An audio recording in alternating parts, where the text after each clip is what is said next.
there's no easy way of saying this. Last year, the torso of a body was found in these gardens, and then at the bottom, the way that I'm heading, they found, I think, his head or other bits and pieces of his body. Morning everyone, welcome to Bournemouth. I recently watched a video on YouTube on a guy's channel who goes by the name of Joe Fish, and that video has led to me making this one as a kind of response. Now, within the title of the video, there was a number of things that frustrated me actually. The title talked about Bournemouth being a battleground. Embedded throughout the video were images that were stock images of crime, of what looked like drug users, of ODs.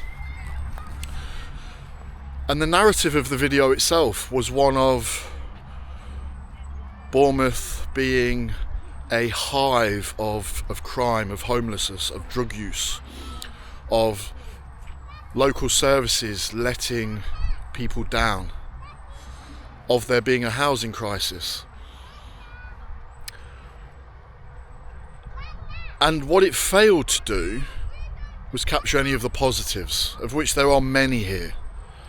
So what I wanted to do was record a video without an agenda to show you the real Bournemouth. Now, when I say the real Bournemouth, I mean the good, the bad and the in-between. So join me as I go on a little adventure, and we'll see if we can capture the true Bournemouth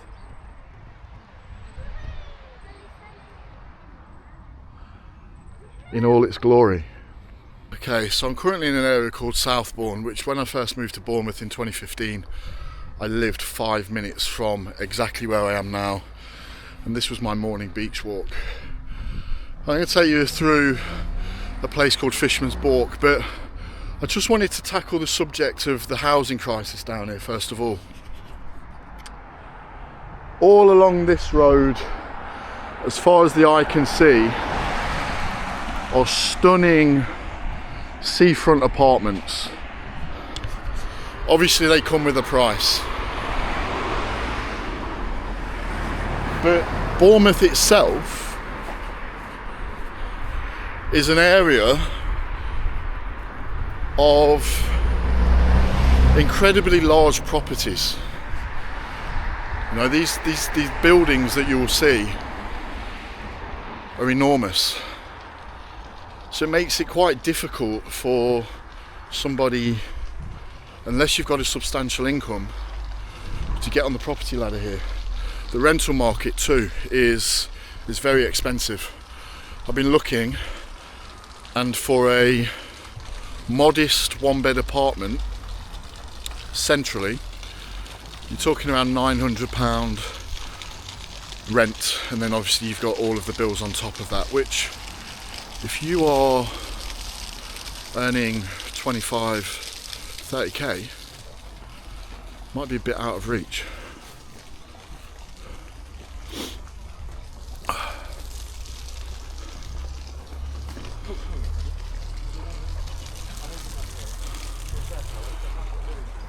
Another thing that you've got to consider here is, and I'm just walking through an area called Fisherman's Walk, which leads up to Southbourne High Street. Another thing you've got to consider is, well, two more things. First and foremost, Bournemouth has nowhere to spread. On one side, you've got Christchurch, on the other, you've got Poole. It cannot go east or west. And because of its spot, because of the climate, it's in high demand. People want to move here, which only further drives property prices. Which only further drives property prices upwards and rental prices upwards. if you're born here and you aren't born into a wealthy family, it's incredibly challenging to try and make a life here. There are areas of social housing, I'll come on to that later in the video, but it's been taken over, certainly historically, by landlords who saw the opportunity for profit. Now, what happened was these large properties, landlords recognised that they could buy a 4-bed, 5-bed house, strip it right out and convert that into HMO, house of multiple occupancy.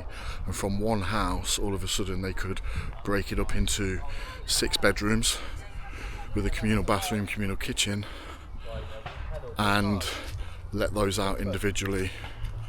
And all of a sudden they've doubled, potentially even tripled the potential rent that they can make from that property. And that happened across the board. What also happened in Boscombe, and we'll go and have a walk through, is in Boscombe itself there used to be a high number of rehabilitation clinics. So people from across the UK with drug and alcohol problems would come here or be sent here, go through rehabilitation, whether successfully or not. They would then want to stay here because it is such a fantastic place to live.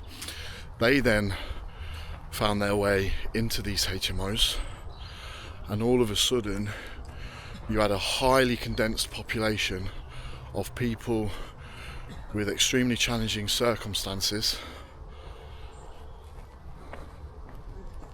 It's only going to result in one thing, isn't it? Now, what I understand as well is that certain all the dogs are hunting squirrels.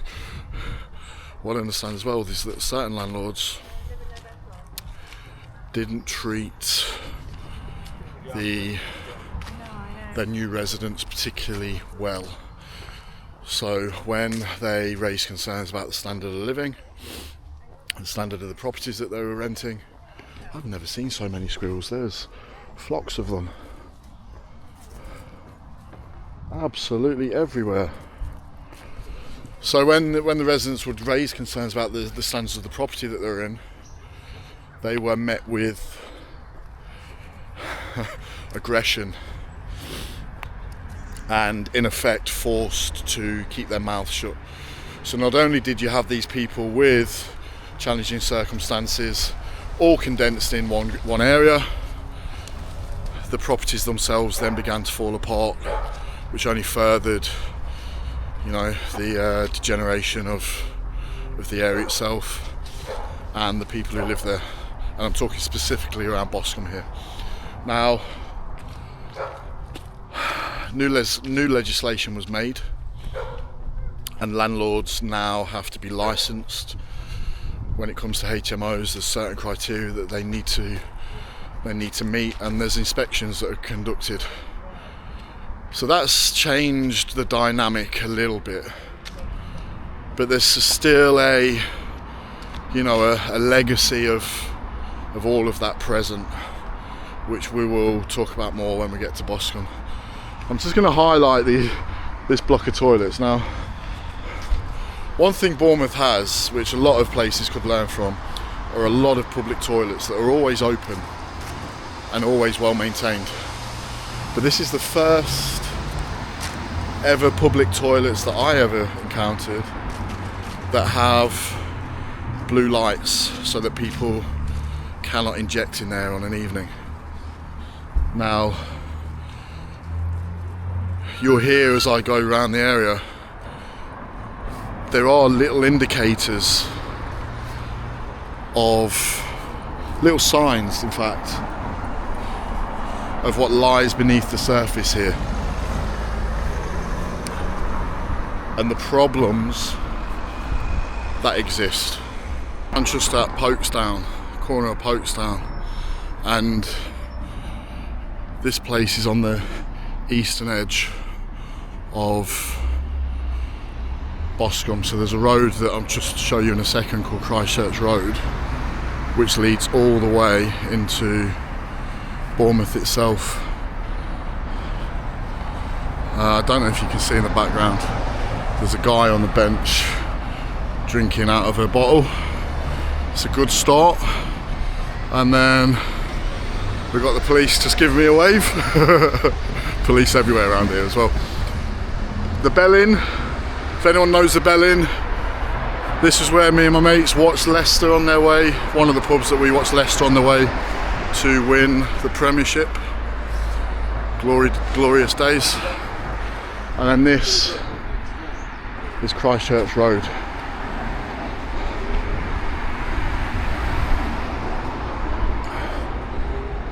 This road's probably about a mile long and leads all the way into Bournemouth, but then, about a mile and a half long, and then we'll hit Boscombe, and then it continues all the way into Bournemouth.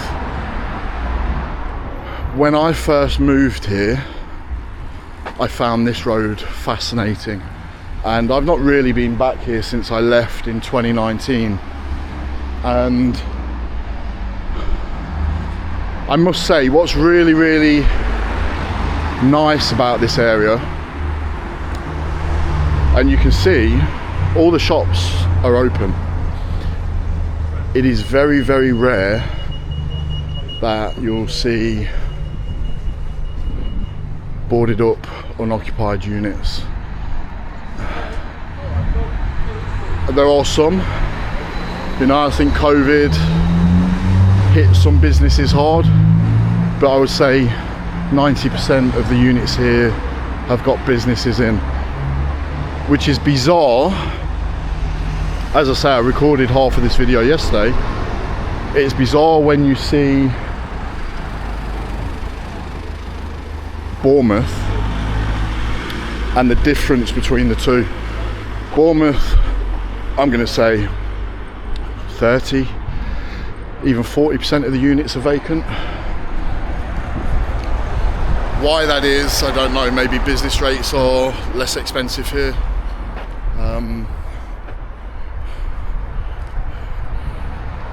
But what I would say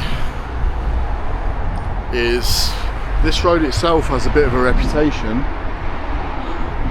I've never once, when I lived here for a number of years, never once have I felt any sort of danger or vibe. It was always quite a nice place to live. So I'm going to follow this road up, probably another 5-10 minutes till I get to the edges of Boscombe itself, and then I'll pick this back up and we'll talk a bit more about Boscombe and why it has the reputation it does.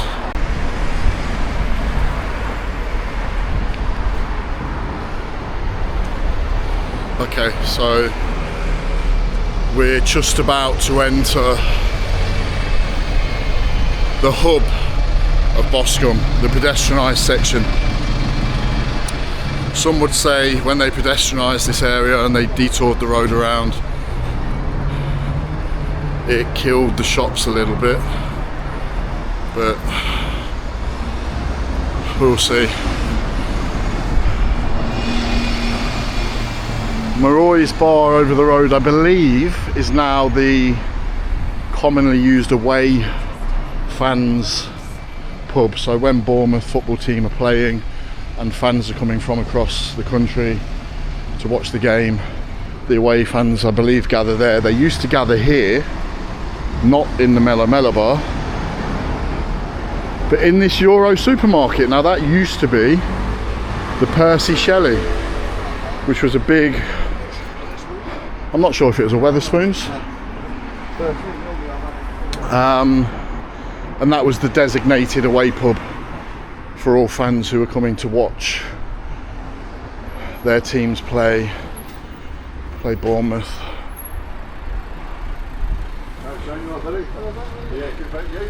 Lots of nice artwork around this area. And then here's where the road sort of branches away. The road used to go straight through.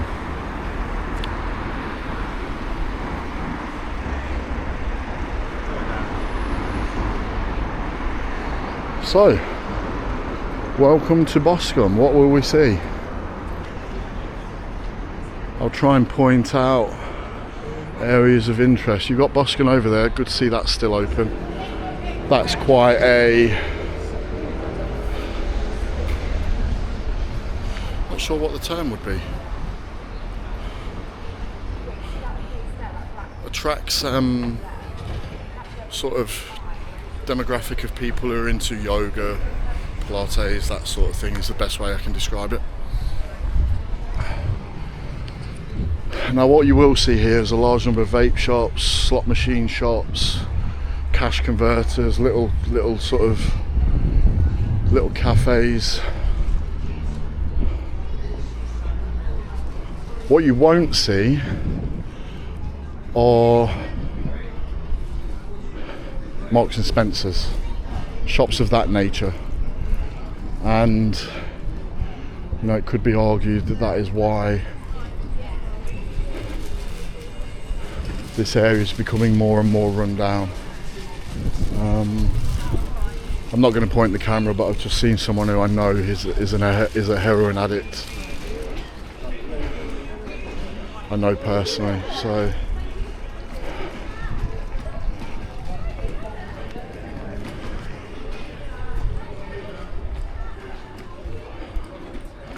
Now there is a lot of regeneration going on. This is all going to be knocked down and turned into a new walkway, new buildings. So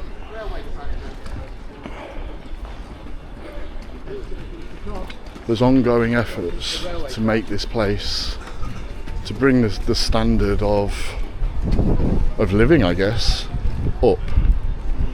This is the Sovereign Centre. Pretty standard. I'm not going to take us for a walk through there. And then these markets, I believe, are on twice a week, Saturday, and I think the other day is Wednesday. But I mean, when I lived here, this whole strip was compacted with different stalls, all selling different items. You can see now it's pretty sparse, which, you know, it's never a good sign.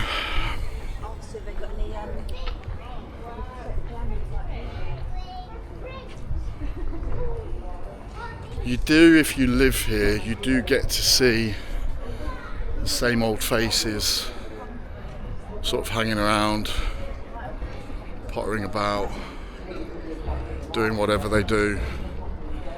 But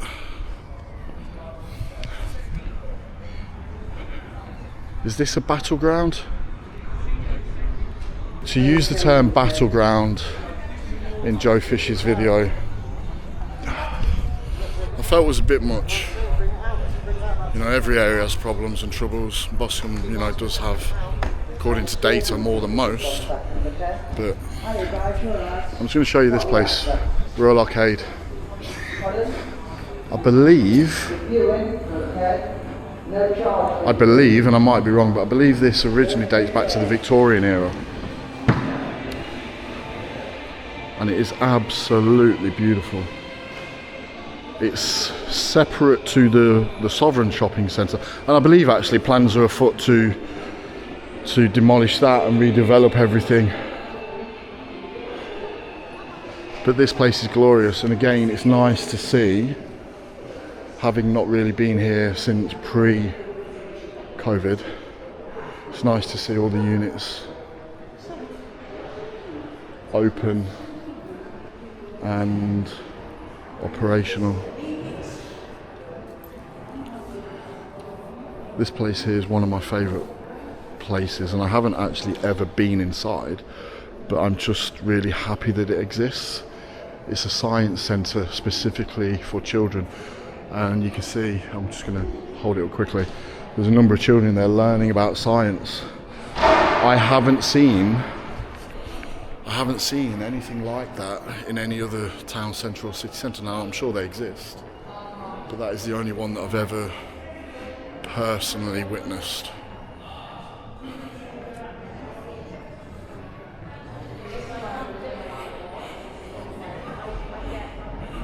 Okay, coming out the other side, and we'll turn left, and I'll tell you about the story that I personally witnessed. So I think where the red building is, that used to be a chicken shop called Chicken and Blues, and they did really nice food. So there's a gym just behind here called Majestics, one of the best bodybuilding gyms in the UK. If you're in the area and you like weight training, Majestics is the place to go. But my friends and I would often go to Chicken and Blues for like a post-workout lunch. I think that police box has some historical element as well. Anyway, I was sat in Chicken and Blues once in the window eating my food, and this area here where the benches are, you get in the evening often a lot of people sat around here drinking. Even though there's a curfew, I believe, on alcohol, you'd still get a lot of street drinking here. And I sat and watched an individual be chased by a group with weapons into McDonald's. Assume he was seeking safety. He didn't get it. They followed him in. He jumped over the counter to get away from them, and they basically followed until they got him, did some pretty bad stuff to him, dragged him outside, and I sat there eating my chicken wrap and rice, watching it all unfold. But again, I'm going to keep repeating myself. Show me anywhere in the UK where that doesn't happen. It is, unfortunately, 10 a penny now for violence to occur on the streets. There's normally quite a high police presence here, and I believe that police box, I should have googled it. There's something in my memory that marks it historically as one of the only manned police boxes in the UK or something like that. And I'm sure you saw there was somebody there, a PCSO, I think. Majestic Gyms is just down there. That little strip of land is called Ramelia Lane. You would often get a lot of people street drinking there. And when I lived here, this was the route that I would go to when I was going to the gym. Never really bothered me, but you certainly felt a bit of an edge in that area, and I believe someone got stabbed or murdered. I'm not sure. Can't remember now. We're talking nearly 10 years ago. Chaplin's Bar, one of the best, if not the best, music venues in the whole of Bournemouth. Very, very popular. If you're into live music, definitely check it out. And now we're coming up to the most sketchy part of Boscombe, an area called the Crescent, and then we'll have a walk further into the heart of the area. So the Crescent used to be a hotbed of drug use.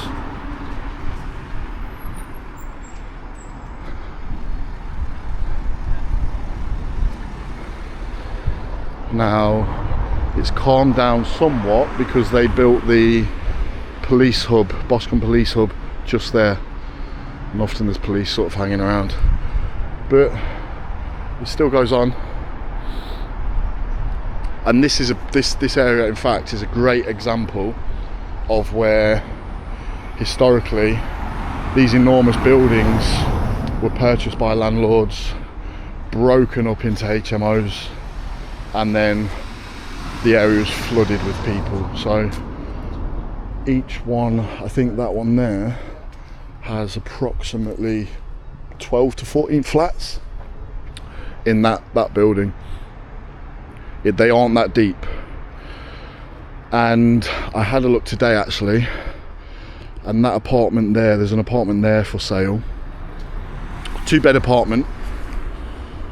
It's been done up to a high standard and it's on sale for £158,000. Now that, for the area, for Bournemouth, is incredibly cheap, but for the postcode and the statistics that are assigned to this postcode, you know, it's an interesting area to move into. The reason I know so much about this area is because, as I said earlier, when I moved down here, I took up on a job with public health, and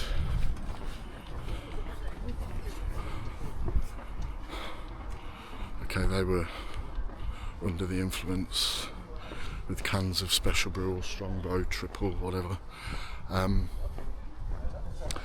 So I took upon a role with public health, and an element of that role was to engage with certain areas within Dorset, and this was my area. So I know Boscombe incredibly well, I know the people incredibly well, I know the statistics that, well, I say I know, I did, you know, I left here 5 years ago, but there's no getting away from it. Boscombe does have, on paper, high figures when it comes to serious violence, domestic abuse, alcoholism. Social isolation is one of the big issues around here, because people, in fact, before I go on, I'm just going to capture this. So this is Crescent Providence Surgery, and I don't know if you can see, but every single window is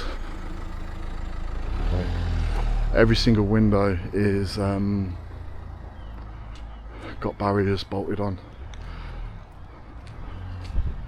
and that is, I believe, because way back when it got raided, people broke in and stole all of the medicines.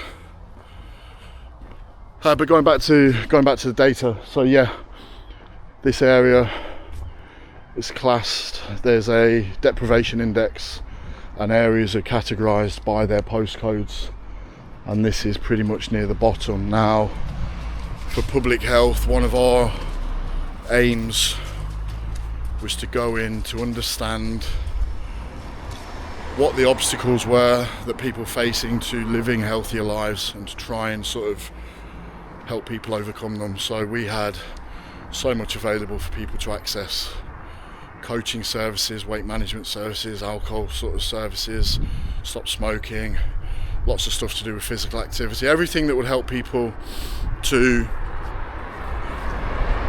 live a healthier lifestyle.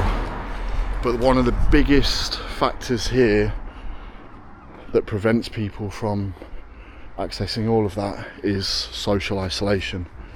You know, these glorious looking properties that I believe were built in the Victorian era and used as holiday homes for people from London to come down and be close to the beach, these are all split now into, I can see that one there is 5 apartments, that one looks to be 6.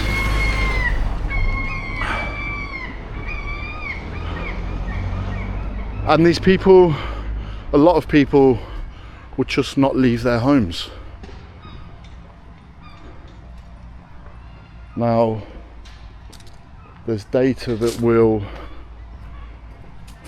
correlate social isolation with significant harm to people's physical and psychological health. So we invested a lot of time, a lot of money, a lot of effort into trying to engage with residents of this area. Now, I'll be honest, we had mixed results. You know, I'm one person and this was part of my region, but I also had North Dorset, which is rural and incredibly large, and other areas of Dorset too. So it was a real challenge, and I'll be honest, I'm not sure if I'll be able to see it, maybe they've moved. There's a church in the area who did much more than any local authority, any charity possibly achieved, and this is testament to that. So originally there was an old sports sort of unit in the distance over there, and the church attained permission to turn that into a community cafe. And this is the first time I've been back in this area, I'm really pleased to see that that's now grown into a proper cafe. It's called the Joy Cafe, and the church group behind that host a number of events, fetes, fairs, activities to get the people in the area out and into the community. They've done such a fantastic job, and you know, I must say hats off to them. You still get issues, there's a few guys on the bench down there drinking, you know, that's inevitable I think in any area, but it just shows, you know, I'm not a particularly religious person, but it just shows the impact that people with good faith, you know, the impact that they can have on a community that was, until these guys, you know, attempted to get planning permission. It was just over there where the concrete is. Until they attempted to get planning permission and were successful, it shows the results. They've now got a fantastic cafe called the Joy Cafe.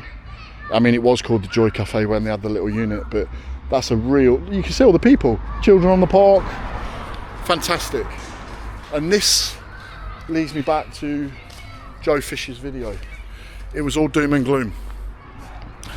Bournemouth is a battleground, and it really, to me, undermined the work and the results that people are having in this area. You know, one of the reasons why I'm not talking to people when I walk around is because it's very easy to go and find somebody struggling and get their life story and have that in a video almost define a whole town, a whole city. But it is not right to cherry pick people to paint a narrative of an entire community, especially when you've got people doing such a good job to turn things around. So that's Boscombe.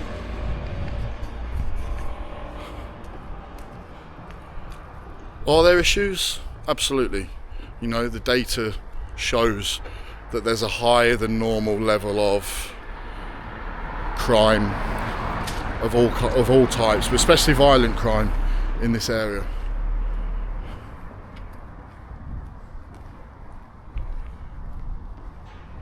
The data doesn't lie, and as I've walked through, I've seen a few people that I remember, heroin addicts, homeless, I've seen street drinking. But you see that everywhere. Absolutely everywhere. So I'm going to move on now. And I'm going to move on, have a look at West Howe. We're going to have a look at the centre of Bournemouth. And then we're also going to have a look at this area in the night time, and Bournemouth itself in the night time, to see if there's any difference. I mean, it's Saturday, sort of late morning. It could be argued that at night time, the more nefarious characters will come out to play. We'll have a look, shall we? Right guys, this is the area that I believe is the jewel in the crown of Boscombe.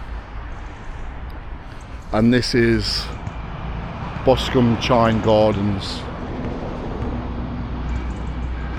This park, in fact, I might be able to give you a bit more history of the park, or the chine. So basically, we are here. The road that I was just on, that would lead us straight into Bournemouth centre. But we're there now. This chine will lead us all the way down to the beach.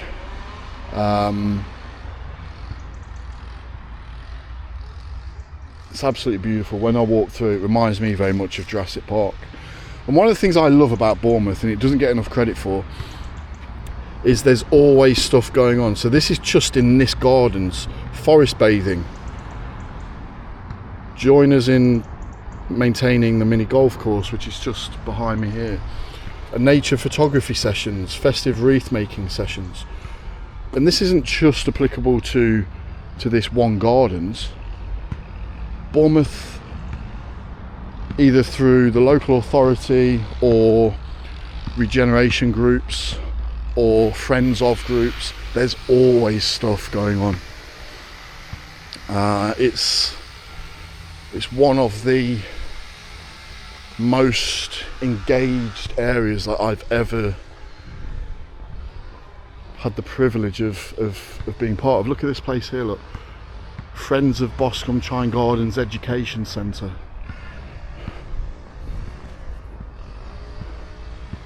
Now, I'd be lying to say there's no issues here.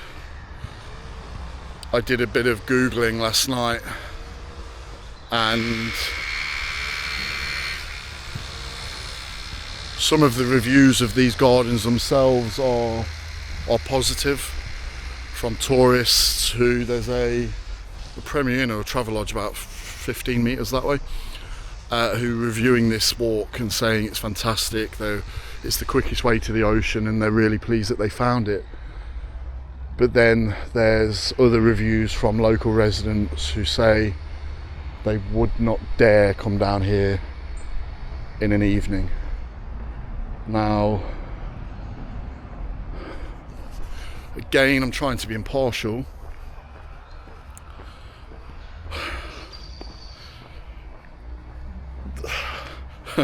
There's no easy way of saying this.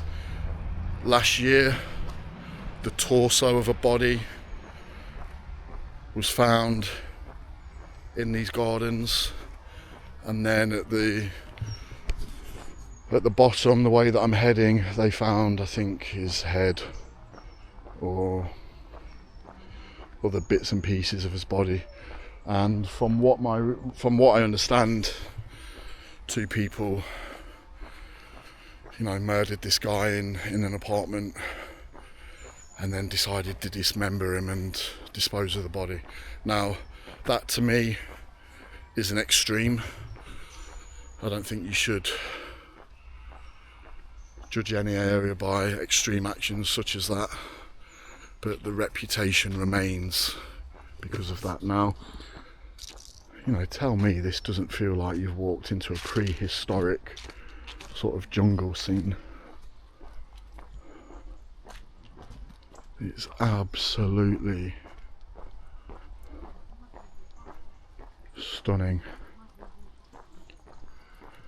I did read an interesting review of this. Now, this is a little water park, and someone had reviewed it because they'd brought their children here, saying, "Where's the bloody water?" That's a very good question. Very good question. But nice little park. It seems to be as well maintained as you would like it to be. No graffiti or anything. One of the other comments that I read said, "Do not go off the path. because you'll be walking amongst needles. I don't necessarily think that's fair. I might be wrong. I certainly have never seen any needles here on my many walks. And also, let's be fair, could you go off the path? I'm not sure what that individual was doing who left that review. So lovely old Victorian street lamps guiding this walk, and it will bring me out, and I will take you the whole journey. It's only another minute or so. It will bring you out at Boscombe Pier, which I believe is a grade 2 listed. It's got grade 2 listed status.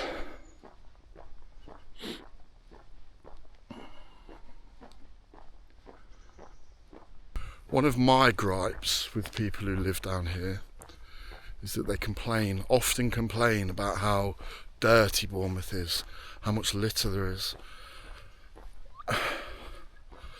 I can only assume that they've never lived anywhere else, because when I returned to Leicester in 2019, I was disgusted at, there was litter everywhere. The roads were covered, the paths, the verges next to roads, absolutely everywhere. Here,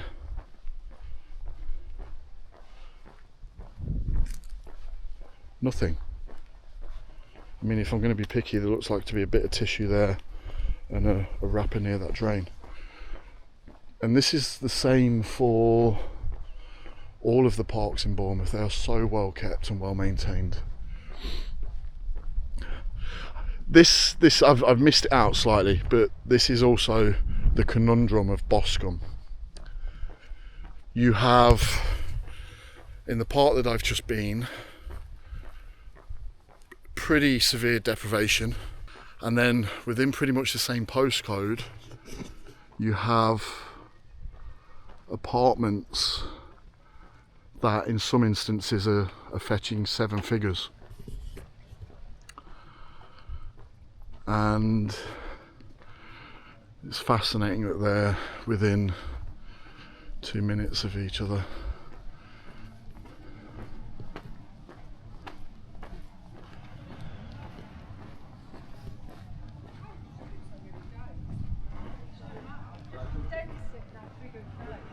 I've never known what these two statues symbolise. But what I will say is, do you remember when Pokemon Go became the big thing? Maybe 2016, 2017? This place became a hub of activity, because I think the people who played that game found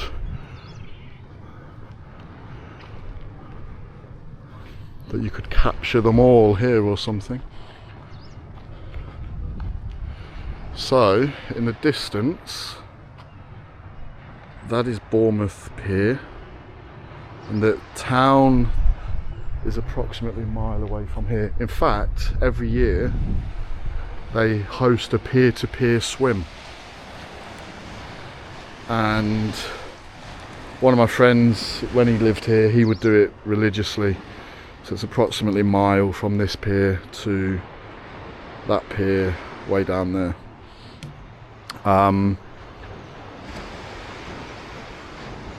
Absolutely beautiful. And this is one of the reasons why Bournemouth is such a sought after place to live. You know, you can walk for miles this way, and you can keep going, it goes on and on and on. Or if I come around the other side, it always fascinated me that Harvester managed to get such a prime spot.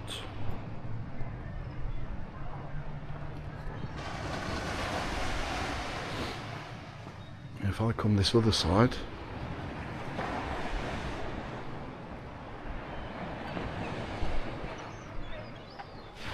you can probably see in the distance, I think this camera will zoom a little bit, let me have a look. Not much. In the distance there is a place called Hengistbury Head, and you can walk all the way to there. That's a little bit further, that's about 2.5 miles. Again, wonderful walk, wonderful views. And then in the far distance you have the Isle of Wight, and on a clear day the tip of the Isle of Wight looks like a polar bear, which is really quite cool. So this finishes my first part of the video of Boscombe.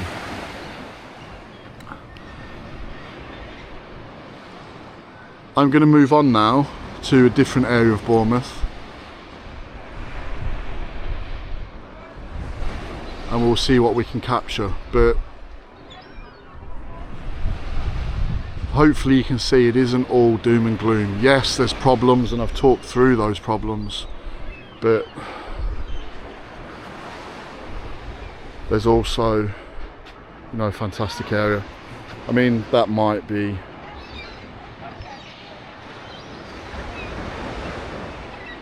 an indicator, a real indicator of the real picture here. Someone in a tent below the pier building. Now that doesn't necessarily mean that they're homeless, they could be wild camping.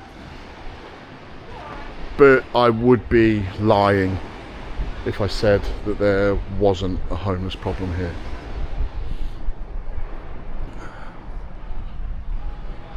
Look at the beautiful apartments. Old next to new. Right, I'm going to get myself back to my car.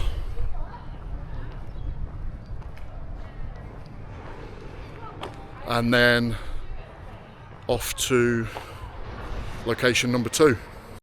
Okay, so I'm just finishing my walk, but I thought I would capture this. Bournemouth has its own resident family of goats, and these little guys wander the cliff tops here, down between Boscombe and Southbourne, keeping the vegetation under some degree of control. They're chilling, enjoying the weather, and it's quite confusing for people, tourists, because they'll be walking along the beachfront and suddenly hear meh. I'm like, where the hell has that come from?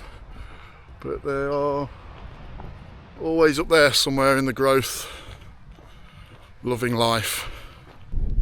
Right guys, next on my little adventure, I'm in a place called West Howe, a council estate in the northwest part of Bournemouth, which is known or has a reputation as quite a rough place to live. If there's anywhere while I'm recording a where I might get challenged, this is probably it, because it is a close-knit community. Everybody knows one another, they don't all get on, but I will stand out like a sore thumb holding this in my hand. So I was just doing some reading on West Howe. I've actually been here quite a lot in my past. I know people who live here, and in fact to my left there's it's called a youth centre. It's more of a community hub where I did quite a bit of work in my role within public health.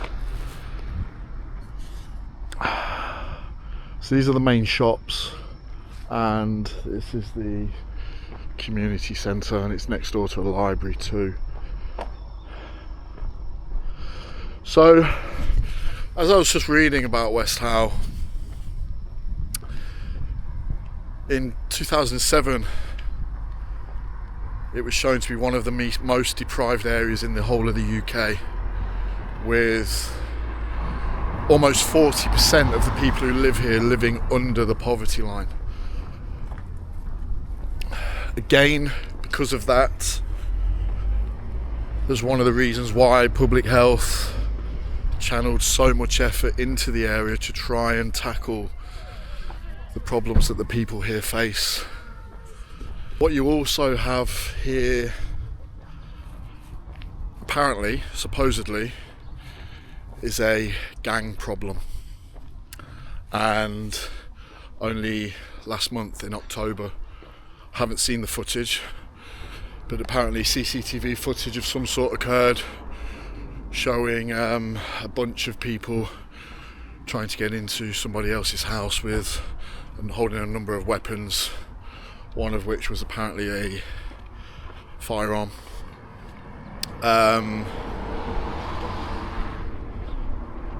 Earlier this year there was another firearm incident where armed police were called out. So it's a beautiful sunny day. It's about midday and everything looks better in the sunshine. So there's the library I've just walked past. We've got apartments over there. I'm not anticipating to encounter anything on my walk. People are either going to be at work or sleeping. But I think if we're going to capture Bournemouth, the true picture of Bournemouth, you have to capture all of that. And West Howe does fall into that picture. You know, it does have a reputation. There are families here that are well known, and because of that, people are a little bit intimidated or anxious when they hear the term West Howe. I'm sure some of the younger generation call it West Howe Massive. If anyone's watching this on Bournemouth, please tell me if that's correct or not. But as I say, I do know people who, I don't know if they still live here, they did live here, and I spent a bit of time in this area, and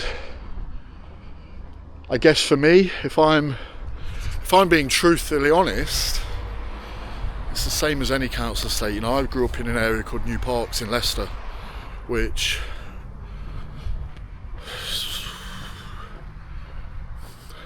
other than the odd tropical tree that might exist because of the climate down here, it's pretty much identical. You know, you've got social housing. Many of these will have been bought, I imagine, over the years through the government scheme where you could buy, if you'd lived in the council property for X amount of years, you could purchase it at a subsidised rate. So I'm sure many of these are now in private hands. What I will say again is there's a little bit more litter, but it's still incredibly clean.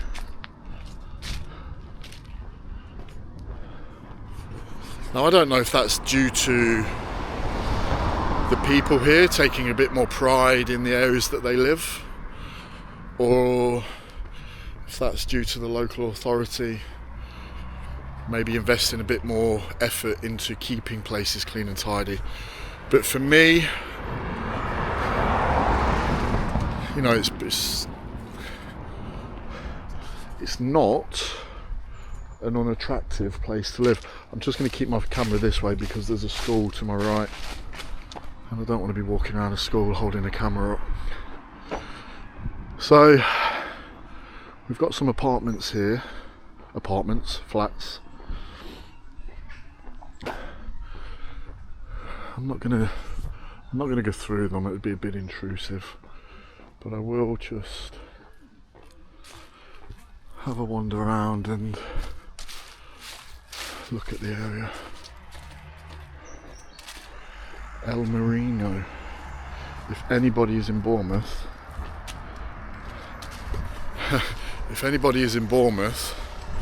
and is it yours? Do you want me to pick it up?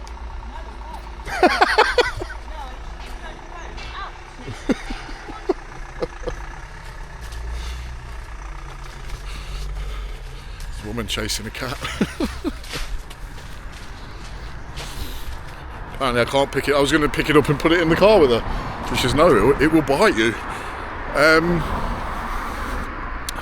Yeah, El Marino, the delivery scooter there. If you're in Bournemouth, El Marino have got a restaurant in the centre of Bournemouth, and they've also got a beachside cabin. Fantastic Italian food, would highly recommend. So let's have a little bit of a mooch. Okay. Litter's always the first thing that I look for in an area. And there's quite a bit here in amongst the debris. Alcohol bottles. Lots of cars.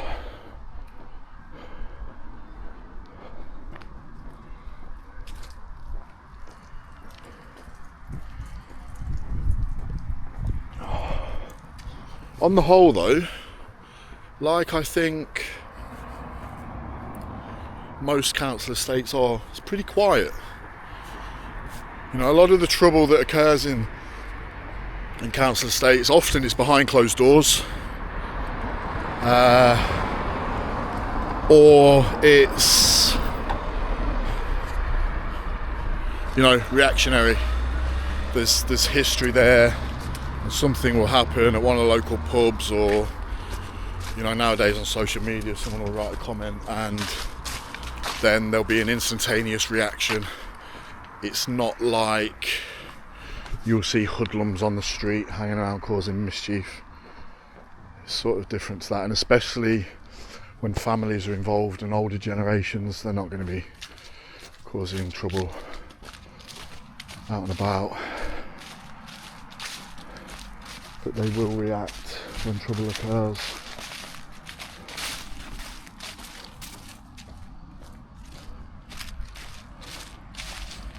So yeah, a lot of flats. A lot of flats, fair bit of litter floating around.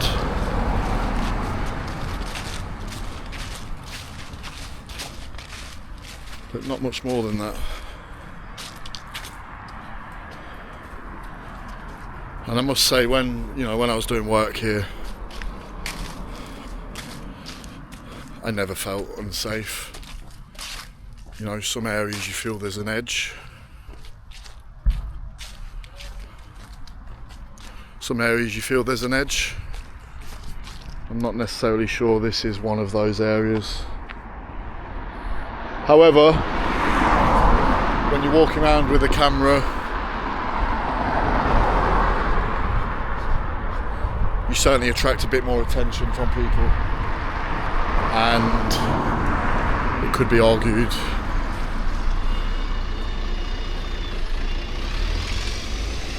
and probably, perhaps fairly, people don't want you walking around their neighbourhoods recording it and making a video about where they live, where their home is. The woman who just spoke to me about the cat has just driven past. I think she's doing... No, she's going the other way. So yeah, that's a quick lap. I'm not going to go too deep here because it would be, in my opinion, a little bit too intrusive.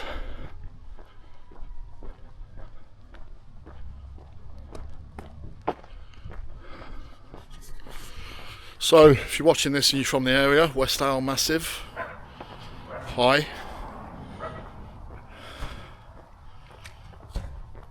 What I'm now going to do is make my way towards the central part of Bournemouth, and we'll see what we can see. What I'm anticipating will be more homeless, more signs of alcoholism.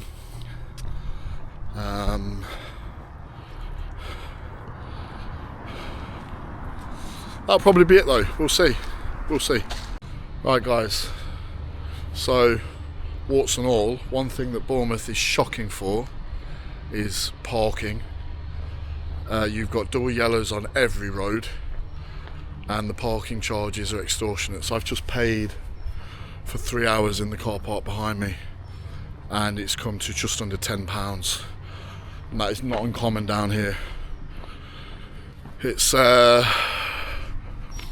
what it does do is keep the roads clear, which actually makes the area very nice.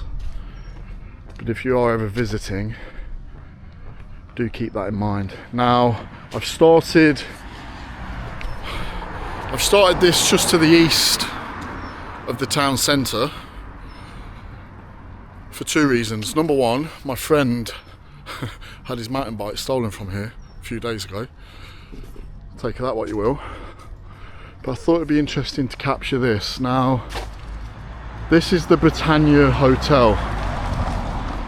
And I believe, I haven't seen them, but I believe that there were some YouTube videos made specifically of this hotel.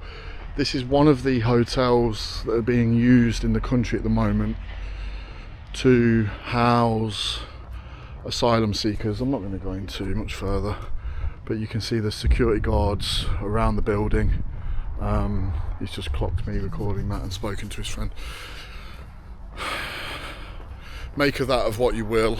It's not my place to say if I do or don't agree with it, but what it has resulted in this immediate area, and I've been here quite a bit over the past week, is you have got a large number of males hanging around the area. Obviously they can't do anything, just smoking. Doesn't mean it's unsafe, absolutely not, but it has changed the feeling, the character of this area somewhat. And this area I'm in is one of the prime hotspots for a large number of hotels in the area. So yeah, just to the other side, and that's the way we're heading in. You've got these massive, enormous apartment blocks, and they are incredibly expensive places to live. Why? If you get one on the right side, i.e. the side that we're looking at, then they will overlook the beautiful ocean. So they're pretty unsightly, but they do have some fantastic views if you're this side. One other thing I'm just going to capture, and I'm going to walk us down to the main pier, have a look around, and then walk through the main gardens up into the centre, is this little tribute here to the Red Arrows.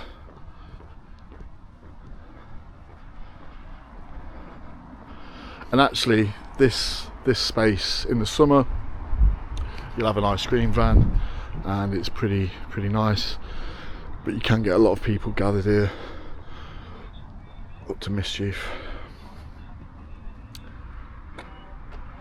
So hopefully the camera captures that.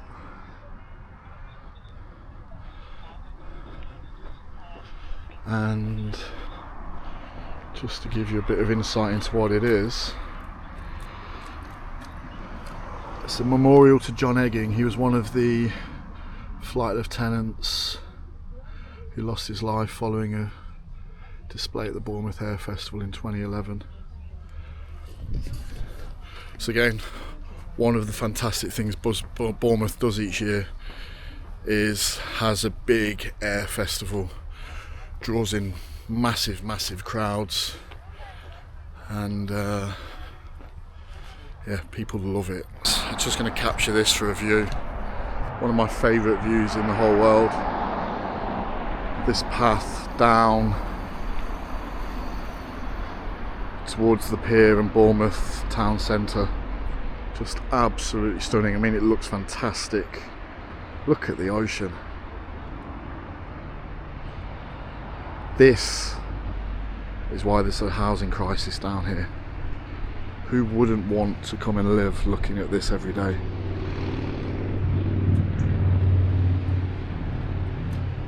Oh look.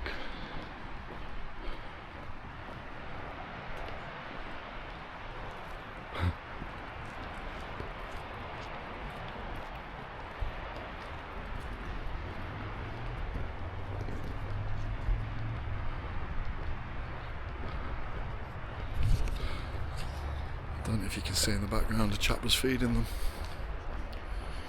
So the goats come all the way down, I didn't know that, all the way down to the centre of Bournemouth, so they've got a good stretch of habitat. In fact, that must be their trail on the other side of the fence. Oh yeah, look. Please do not feed the goats bread.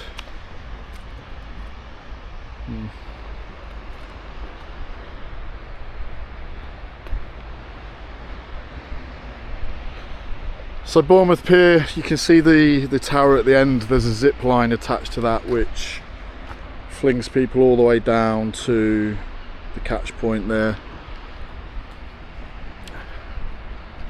Captures the tourist money. And then on the pier you've got a rock climbing centre, a bar. I'm just going to come off slightly. This is, I think, the most expensive car park in Bournemouth, and I'm going to see if I can capture the costs. Because if you park here, you are getting stung horrifically. Which is a bit of a shame. But you know, when you see what the local authority do with the money, I think this is a council car park. Yeah, it is. When you see what they're doing with the money, how clean and tidy they keep the place, you can sort of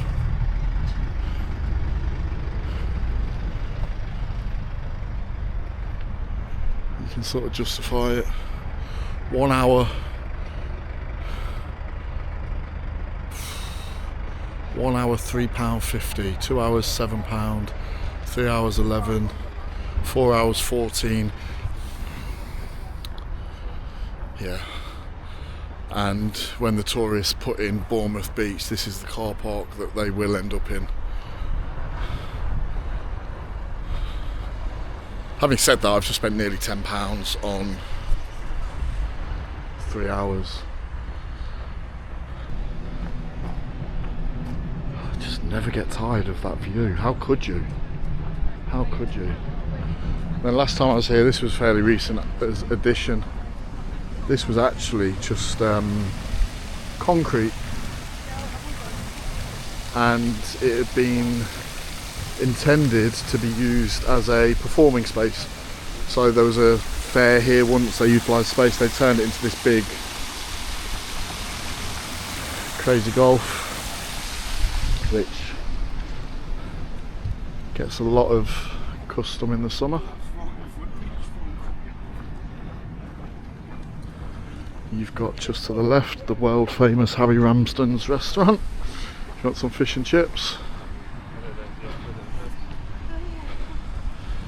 The building at the base of the pier, downstairs, ground floor, there's amusements, and then upstairs is a bar, Aruba, which is actually a really nice bar, and then they've got a terrace on the front,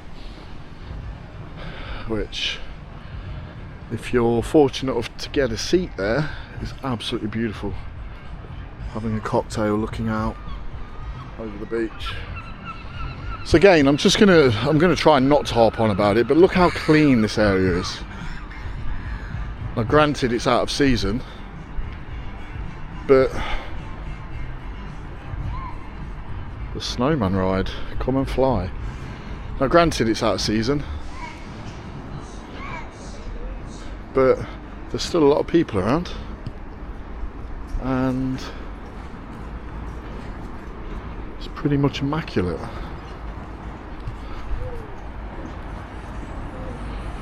So there's an oceanarium just over there.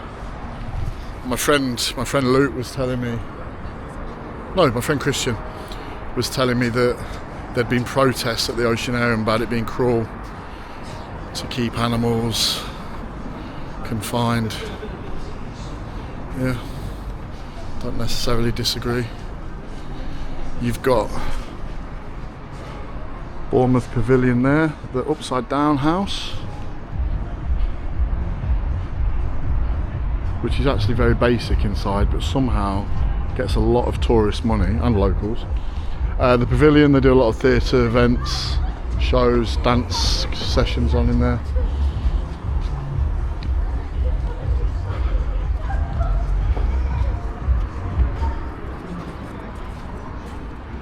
And then we've got the gardens themselves, one of the gardens.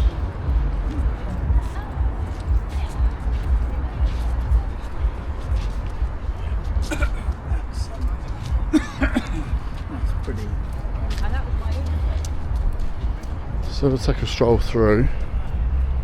I mean, this is actually really, really beautiful and well maintained. One of the things I love down here about the parks is they're all so well kept.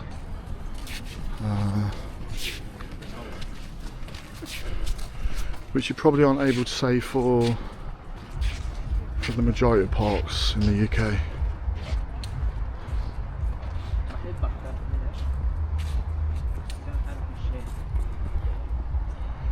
There's the Pavilion. Enormous building. Beautiful building.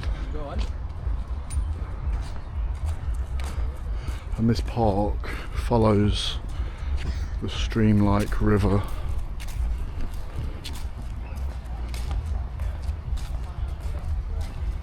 all the way up to the centre of town.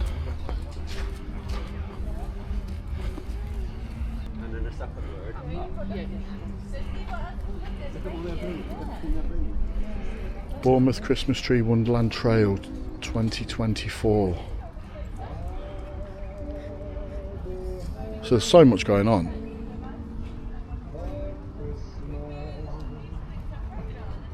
And Bournemouth Coastal Bid, I believe, is the group of companies who invest money themselves to enable things like this to take place. The Coastal Bid team use that money to put on events, things like that. That little sort of pavilion type structure there, I remember one summer they had like a brass orchestra band in there, and then decking all the way outside the front. Things like that, just nice touches which a lot of local authorities do not do. So we're bang in the middle of November and crazy golf that side. Yeah, bang in the middle of November, completely out of season, but you can see just how many people are here. She's talking to a dog.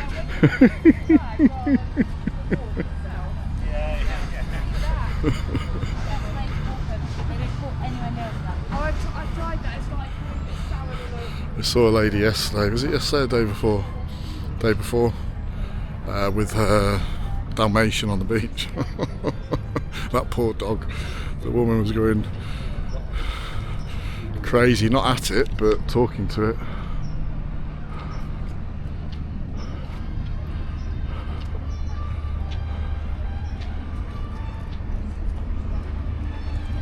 Children must love this. Absolutely love it. And again, look at this beautiful parkland.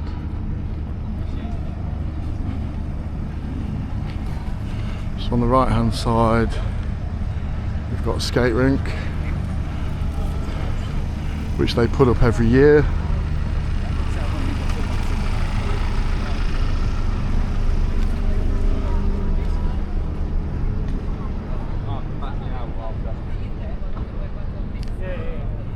And then there's a big Christmas bar located at the end. So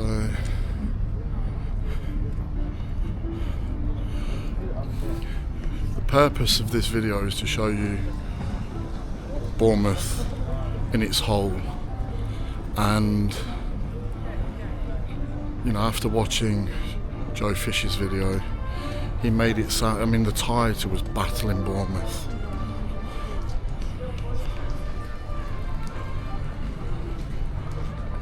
Hopefully this is giving you a bit of a better view into what Bournemouth is really like. Because, you know, I may be biased because I lived here and really enjoyed it here, but it's beautiful.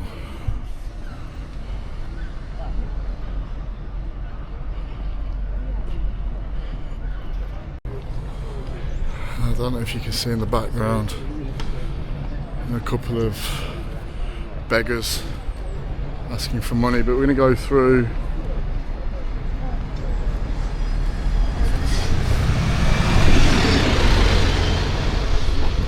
to the German markets. This was all being built yesterday. Yeah, we'll wander along here anyway.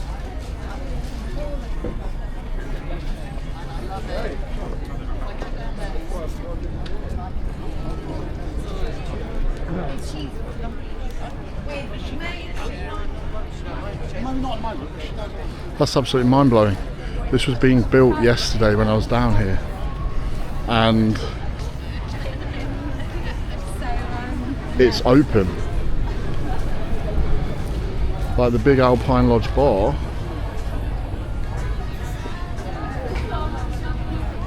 this area here was lorries, and now it's open and operational. Everything's open and operational. We might stop and have a beer there on the way back. Good, yeah, I'm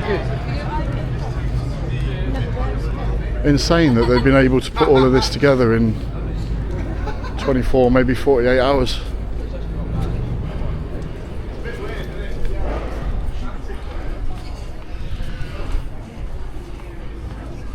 Probably your stereotypical sort of stalls. I'm not sure.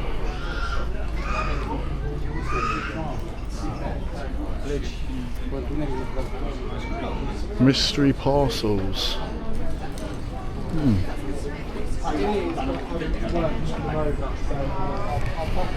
They've even got a Hello Fresh. Right. So I'm going to go walking up here to where part of the main retail areas, and what we should see and will likely see are a lot of shops closed. Yeah, you can see, look, to let.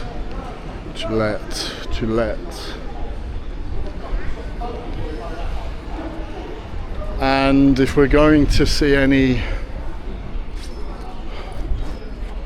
problems, this area up here is more than likely going to be the area where we bump into them.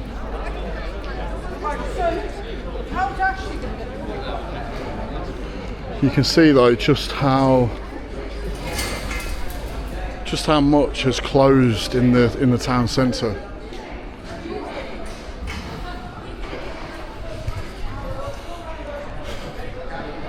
And the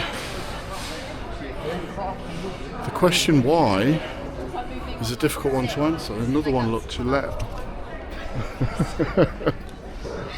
Another one.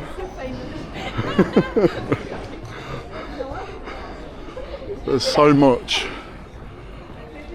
shut off, and this is the one of the primary issues that Bournemouth needs to tackle soon, because, you know, there's people here, but how long are they going to remain in this part of the town when there's nothing to spend their money on? It's only going to last so long.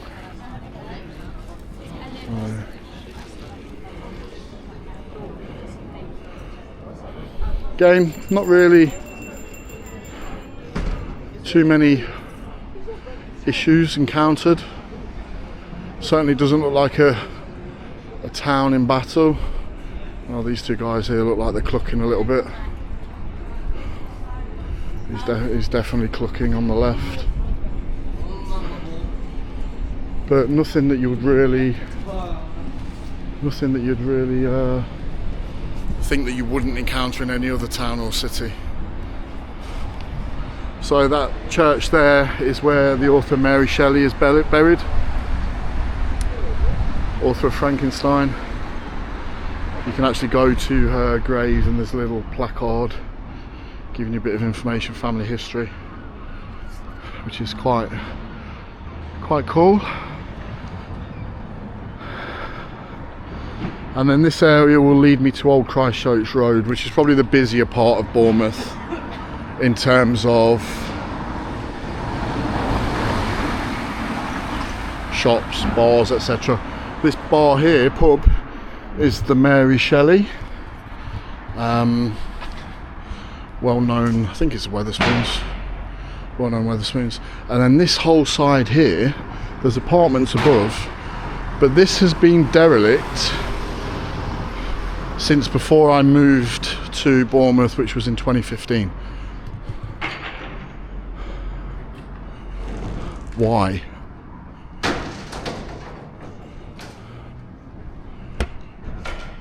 Why? I believe that one there used to be a big bar. And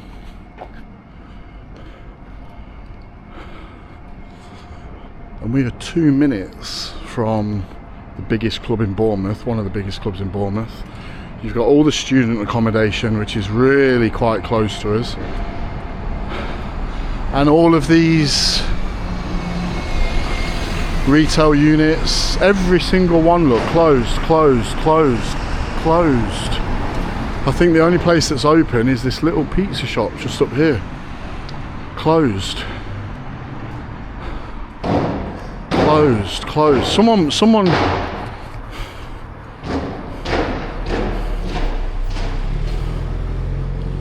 Someone owns these, you know, assuming it's the local authority.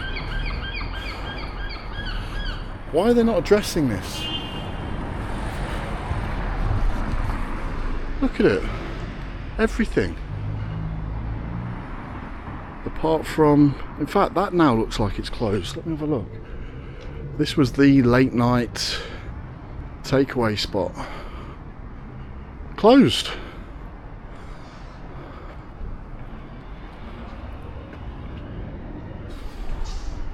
Not just closed, but they've taken everything with them. Closed.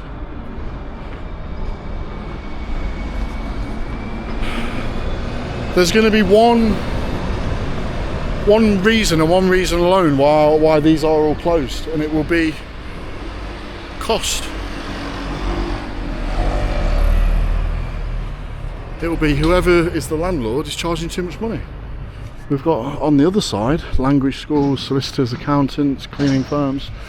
They're all operational.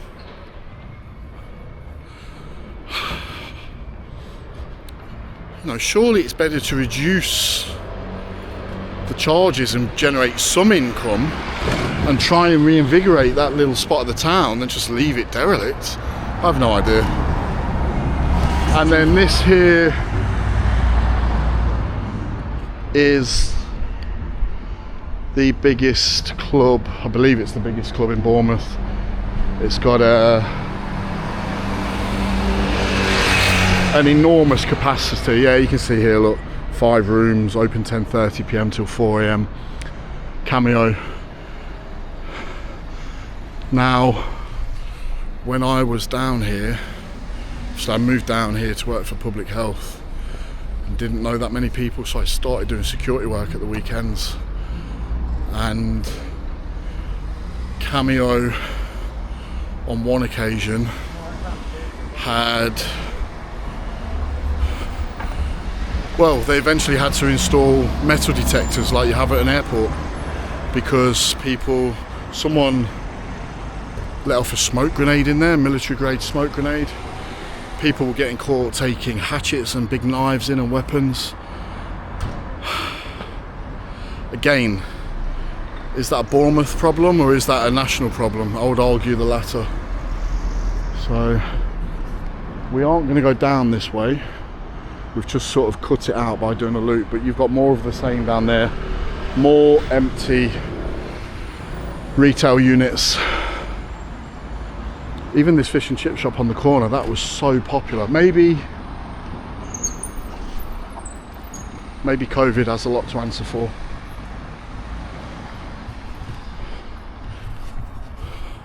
So yeah, as I was saying, I did security at the weekends, and in fact, that is my old place of work. That glorious building there used to be a Yates's, and then Yates's are owned by the same brand, so they changed it to a Slug and Lettuce, and many an evening I would spend there handling the ruffians of Bournemouth and all the stag doos and hen doos. So I feel pretty well equipped to make a fair video of Bournemouth, because I've seen it all. You know, I've seen through my work with public health both the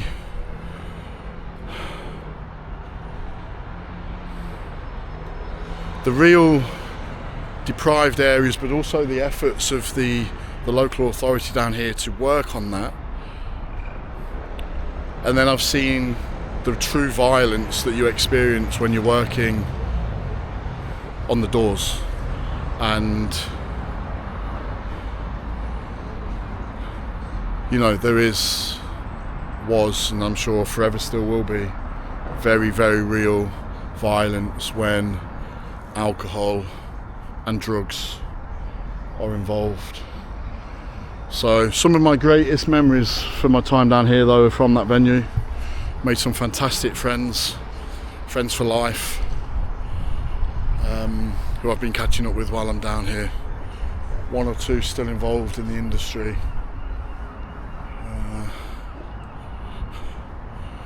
But as I say, it's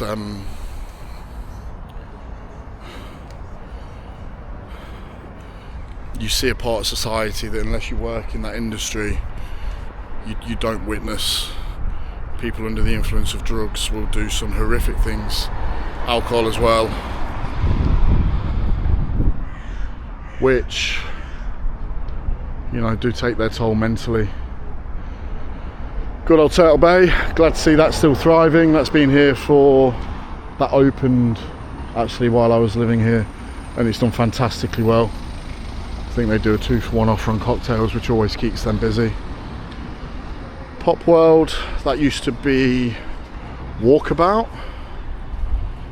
enormous venue. Yeah, and then above it you've got Felson's, which is a pool hall. That is an enormous venue.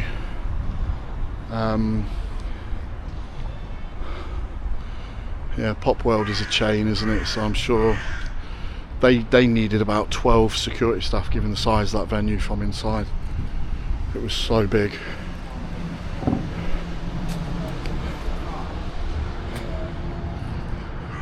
Camel. If anyone in Bournemouth is watching this, what could you possibly say about Camel? Not very much. That was the only venue for a point open until 6 AM, and you can imagine the carnage that they have. In fact, I'll tell you a story. Where our premises was, because it's up a slope, we had a pretty much panoramic view all up this road and the surrounding area. And I remember one evening a guy come into my view from the right, walking up the road, shirt off, carrying a bloody sword.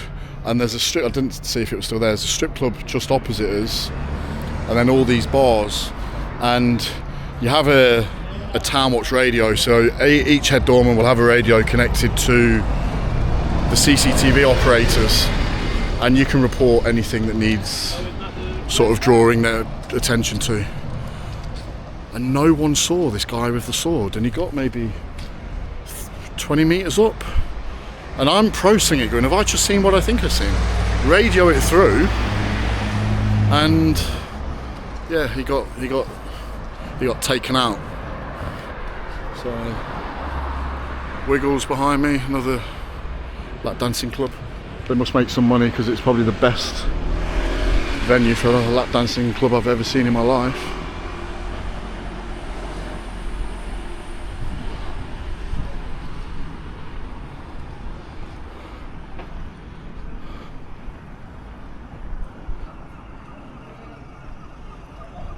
So this place on the left, I'm not going to capture those people specifically. That is where they do a it's a drug and alcohol treatment centre. So anyone with addiction, anyone with addiction problems, they can go there. They can get obviously different therapies, medication, treatment. There's a needle exchange there. They do some great work actually to try and support those people in the area with drug and alcohol issues. Some really undersung work, which is why I get frustrated when I see videos which is just slamming the area as though they're doing nothing. They are doing something. You know, in the Joe Fisher's video there's a guy saying, he just caught in passing, saying that the council wouldn't help him because they wouldn't rehome him as he was still under the influence of drugs. And that's true. They won't. You know, you've got a lot of homeless down here with pets, with dogs, and the tenancy agreements for hostels, etc., won't allow them to take pets in. So they just remain. They remain on the streets because they don't want to lose their animals. Totally get that. But there needs to be, and it's not just here, everywhere, there needs to be some sort of multi-conditional approach so you can get people into housing when they've got a problem with addiction, when they've got an animal that's keeping them company. You know, you can't just be, we can put you in a house, or we can put you in a hostel, we can put you in accommodation, but you must prove each month that you are clean, because they aren't clean. You know, they're using drugs to escape. There needs to be therapy involved as well. All these multiple considerations need to be done, and it's very difficult to do that because each organisation will have their pot of money to be used in a certain way. George Taps will forever be the pub where we watched Leicester beat Man City. I think it was 3-1, was it? That was the victory. It really made me think, yep, they're going to win the Premier League, 100%. So, yeah, fond memory of that bar. Getting quite a few people stare at me walking up here.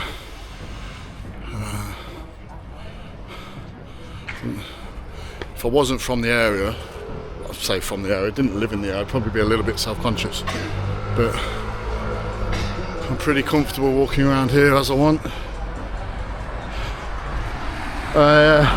Another pub, O'Neill's.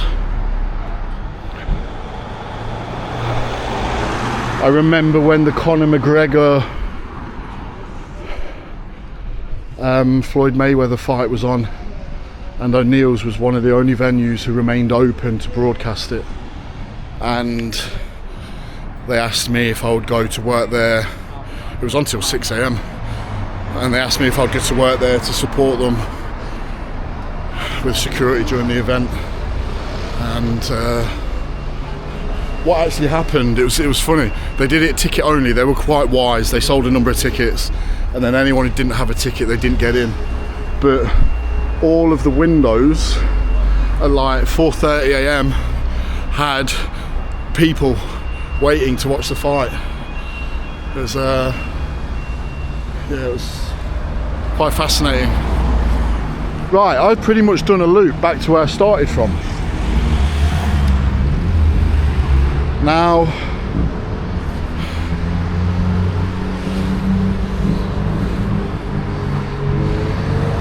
Obviously, I'm not naive.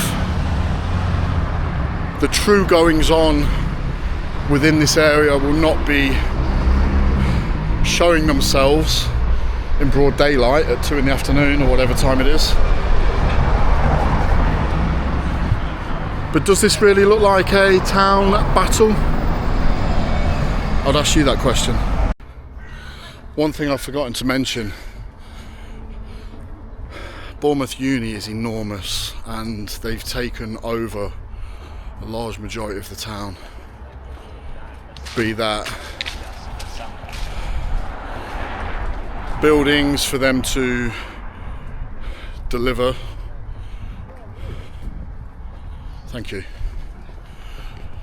Be that buildings for them to deliver for their students, new ground to build new buildings, and a lot of the town itself they've now taken over to accommodate students, which is another reason why it costs so much to live in this area. There are too many people, you could say, for the size of the town. Now if you're earning sort of minimum wage 23, 24k and looking to get a property down here, it's not going to happen. It's just not going to happen. And I understand why that would frustrate some, because they're being denied the opportunity of living somewhere beautiful. And in some instances, if they've been raised here, it can begin to feel like they're being forced out of where they live. So I get that. That's another consideration to make. The uni is a monster. Now, I was reading something this morning saying they're predicting in the near future 3 out of 4 universities to go in the red. I know student fees have just been put up by, I think, about £300, give or take. But with the changes in national insurance across the board, they will still be worse off. Now,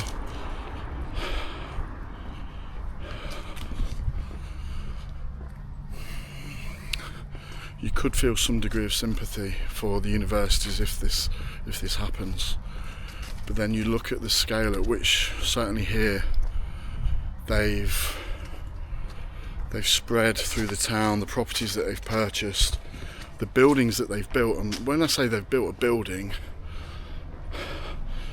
they've built buildings that look like NASA designed them. So, part of me feels a little pity for the universities. It'll be a shame for the students, but the universities themselves, you could argue, haven't managed their money as well as they could by investing how they've invested. Okay. Pretty warm. Take 2. Let's go to Boscombe and Bournemouth on an evening, a Friday evening, and we're going to see if there's any difference in what we saw during the day. I am off to pick up my friend Christian. He's going to come around with me, give me a bit of security. As someone who worked here, in the bars and pubs, I know it can get pretty rowdy, but I'm going to repeat myself again. I don't think it's any different to any other city, town within the UK. So I'm off to pick him up now. We're going to start with Boscombe first of all. It's not going to be as much walking as what I've done in the daytime. We're going to get straight into the thick of the action, see if we can find any action, and if we can, I promise to bring you all along. I'm in Boscombe with my friend Christian, who is going to act as security on this quick little walkthrough. So it is now approximately 9 p.m. Pretty quiet. I thought it'd be busier than this. I suppose it's more the far end, isn't it, where the shops and restaurants are. This pedestrianised bit doesn't really get much footfall. So I came here today, and it amazed me how quiet this is compared to Old Christchurch Road, or Christchurch Road behind us. This has never been that busy, I don't think. No. There's a few places like, Chaplin's down there, that's like...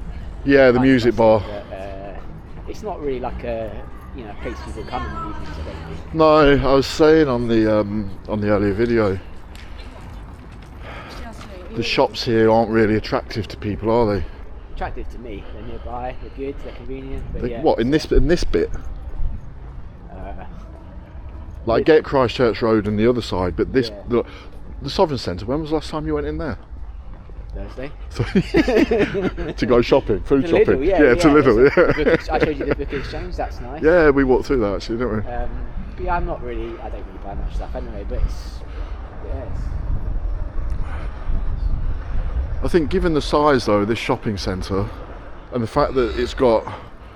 Oh, that was nice. The fact that it's got... It's just riding around burping. Given it's got such big car park in there as well, and it's quite cheap. Yeah.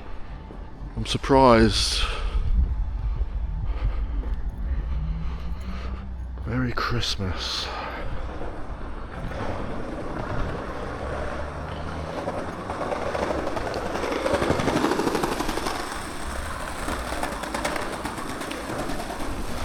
So when flip it around, me and Christian lived together for a period of time here, and pardon? Not in the fruity way. No, there was a group. There was a group of us mates living together,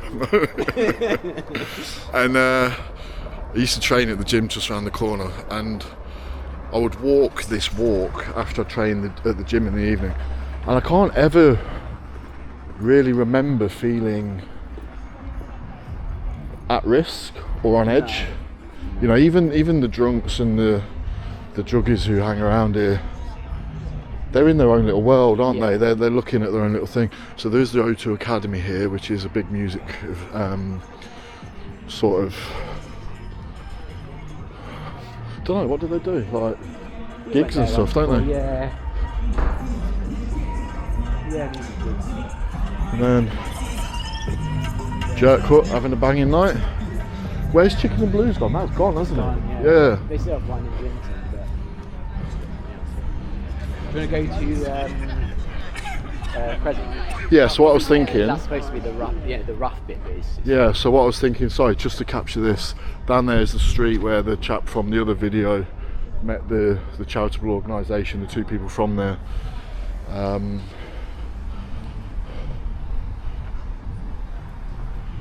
Where's Riviera? Oh, there's Riviera. It looks smaller. Yeah, I think that bit's they've halved it. Yeah, it looks like they've put a shop in. So yeah, Chicken and Blues are over here somewhere, and I remember watching one time, sat there eating a massive riot in McDonald's with some lad jumping over the counter to get away from a group chasing him. Clearly been up to no good. These are the seats where people are normally hanging around drinking or whatever. There's no one there. This may well be a non-eventful video, guys. Doesn't get the views, does it? Huh? Doesn't get the views. Doesn't get the views, no.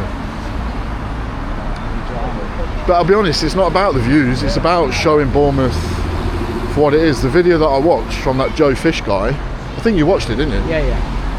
I mean, it's... Bournemouth is a battleground. Yeah, I agree with your take about the shopping and stuff that's nothing to do with it, but there is a real drug problem out there. Yeah, there is a drug problem. To see people conked out on drugs. It is. It's not bad.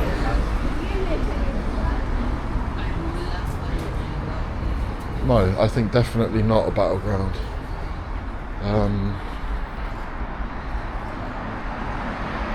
This alley here, Amelia Lane,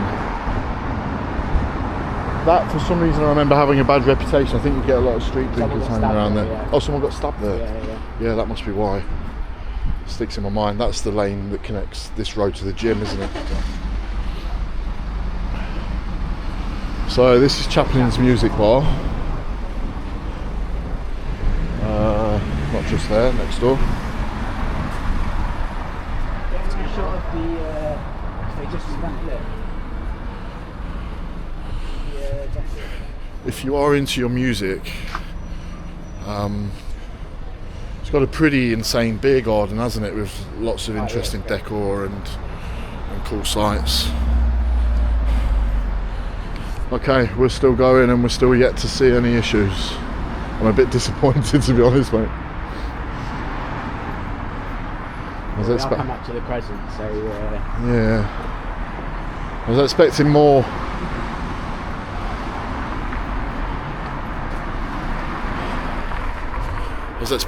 Guys. Where's this battleground that Joe Fish said is going on? I'm not seeing no battleground.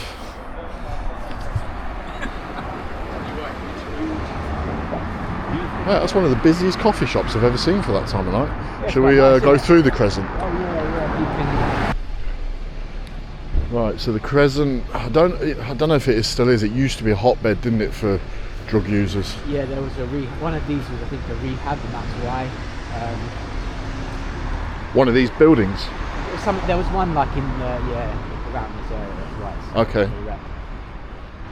Yeah, I was saying earlier, Boscombe used to be a bit of a rehab focal point for the country, didn't it? They send a lot of people down here and then they'd stay here and...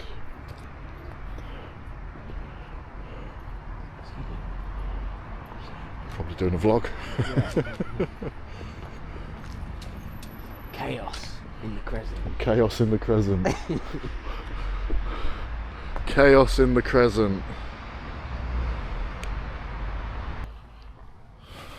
Also, the buildings around here are really nice. I wish I'd done some research to say, but I think this is what, like, Victorian, a lot of this stuff. It's really nice. If I remember correctly, and I might be wrong, so please don't hold me to account for this, a lot of the buildings up here were originally built as holiday homes for when the Londoners would come down. Yeah, they're huge as well. Yeah, they are. They split them up now, but yeah, they're huge.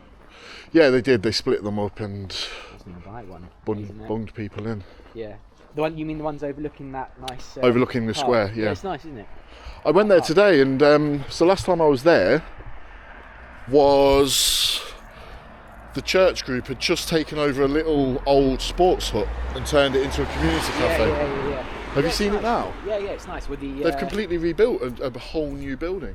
Yeah, I like it. I like the I like those. Really like the buildings, like little balconies overlooking the square. Yeah, nice, I was looking at one of the apartments. There's a few to rent that have been renovated. They're not cheap, considering the postcode that they're in and the supposed problems in this area. You're paying a lot more than... How much was it? It was nearly £1,000 a month. How many beds? One. Oh yeah, it's steep. But everything's expensive, isn't it? Everything is expensive in Bournemouth, yeah. Right, we'll get up back to the square. We'll have a quick scope about. It is a pretty big square. There's got to be people. There must be people. Teenagers up to no good. Yeah, where's all that's what I'd be doing. Where is all the teenagers up to no good? Kids these days on their TikToks and their. Okay, so this is the square I was at earlier. I'm not sure how well the camera's going to pick this up for us to go too far into the woods. I can see movement. Possibly dog walkers. The Boscombe rapist. Yeah. I don't think the camera's going to pick this up very well, mate, to be honest.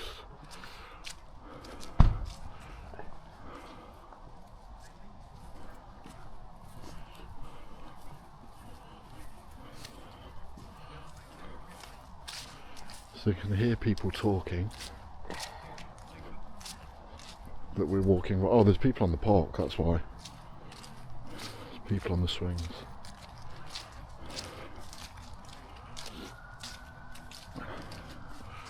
Okay, guys. I'm going to turn this off here because you can't see anything, I don't think. But I can confirm, with the echo of sirens in the distance, It's a battleground. yeah, that it is a battleground, as everyone is in their homes having their evening meals. Okay, we've come out the other side of the park. We were just saying there's one consideration that we hadn't thought of. Maybe people are afraid to leave their homes.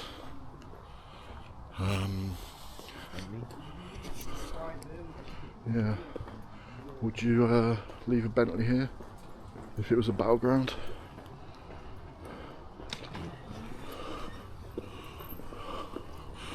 So there's some teens there on their bikes, but they didn't look too much like they're up to no good. So this big building here, it is a bit of a landmark, isn't it? It's nice though, isn't it? Yeah, it's like you can't really see it in the dark, but it's got nice brickwork. No, the camera picks it up fairly well. So it's an old water tower that they converted. I just made that up. I don't think you did. Well, you might have done, but I'm pretty sure. Yeah, it says on it, water tower. It's got it on the side of the building. Yeah, okay. So that was an old water tower they converted into apartments. Quite nice ones, I believe. And this brings us out pretty much to where we started. I feel like this is really anticlimactic. Is this what you would have expected? Definitely, yeah. Yeah. I've lived here where I live like 5 years now. I never feel unsafe. No, but you know, you're a fit adult male who does jiu-jitsu, so. Yeah. But yeah, even so, like I've never even had any sort of sketchy scenarios ever. I think, like you said, there's a drug problem, but that's only a problem if you're in that world. I think it's kind of yeah. Doesn't affect me. And the thing is, and I've said this multiple times today, there's a drug problem in every city and every town. And yeah, I think Boscombe, for whatever reason, maybe it was to do with the rehab stuff, is worse than average, but yeah, it's fine. It's easy.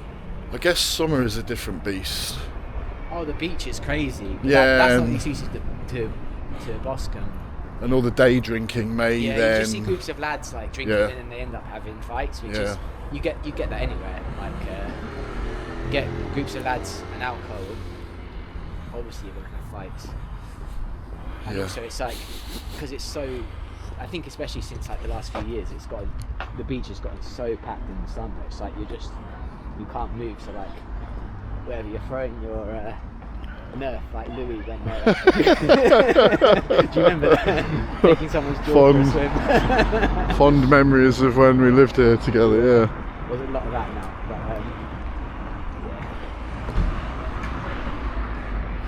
but Okay. We'll have a quick scope back through. And then we're going to head to Bournemouth Centre, which will have far more life than here.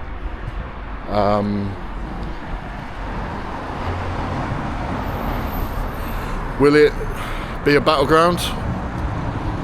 Christian, what do you reckon? Bournemouth Centre, battleground? We're going to see any action? I think we are. I think it's going to be madness. We're not sure, are we? Okay. We'll find out. Right, so Boscombe, we're heading back to the car. Is it a battleground? I wouldn't say it is. Don't think that's a fair label of the area. I think there's a lot of work going in to bring it up. Obviously there's always going to be problems in certain areas, but can't see anything that would make me concerned to be in this area. Right, we're back. We're in central Bournemouth. Behind me is the town hall, looking rather regal. Across the side of the road, what is that, war memorial? Cenotaph? Cenotaph of some sort, should know. I don't know what that is, but it's cenotaph. Yeah, I can see the poppies that have been laid for Remembrance Sunday, and they were going into Bournemouth Centre. Now, there's going to be a lot going on. He isn't going to be charged for it. Otherwise, Christmas markets are in full swing, by the sounds of it. The bars. Are we going to see any trouble? Are we going to see Bournemouth at battle? I think there's a high chance we will. Yeah. You think we will? I think we will. Oh. It's like I said, chaos. Right, here we go. Keep your eye out for the sketchiness, if it is anywhere. Get the ivy in the camera. So this is new, isn't it? Yeah. It's always exciting. The ivy. Beautiful place. You gotta get away, the music's too loud, you're gonna end up getting copyrighted or something. So, a few bars and restaurants down. Did you say cool song? Yeah.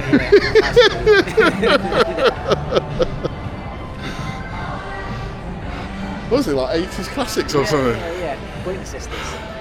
So, we're coming up here, we're going to do a loop around.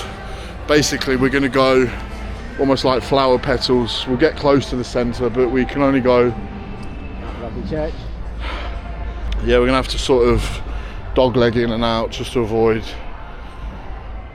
getting hit with the copyright for the music.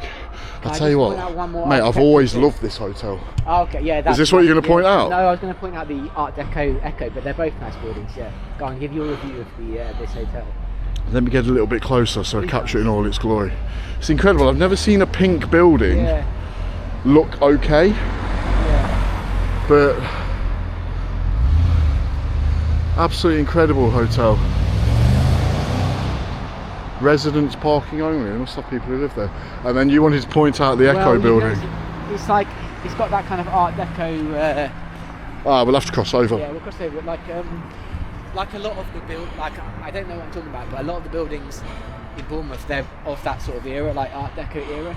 So if you see this kind of like, I don't know what it is about it, but it's like that centre thing. I really just like it. It's similar to the. A lot of it around Bournemouth. Yeah, you know, there's a bingo hall. Yeah. That's you know exactly what I mean, don't you? Yeah. Lansdowne. Yeah, Lansdowne bingo. Yeah, you knew it. Yeah. Yeah, it's exactly the same. It's nice. I like it. It's almost feels a bit Russian. Yeah. It's like quite brutalistic. Yeah. I mean, the comparison between the two is incredible. In fact, even this building, mate, I've never really looked at this building before. Yeah, you never do, but it's really architectural tour of Bournemouth. Yeah. It's great. Bournemouth at battle. Looks like we're doing a building review.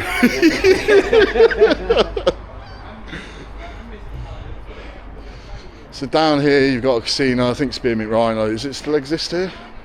No. You wouldn't know. What's this?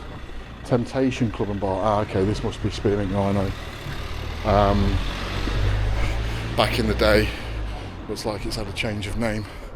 I won't capture it on camera because there's a couple of girls at the front and I'm sure they don't want their images online. Well, maybe they do.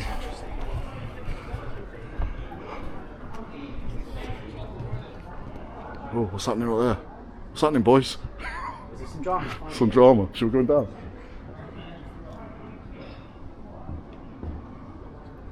It's just young lads. Mate, this is a sorry state of affairs when we've got to search for it down alleyways. Well, we came out looking for drama and we found nice architecture. I mean, if you look at the people who are out and about, normal average people, there's a couple of indicators that there's maybe homeless people in the area, but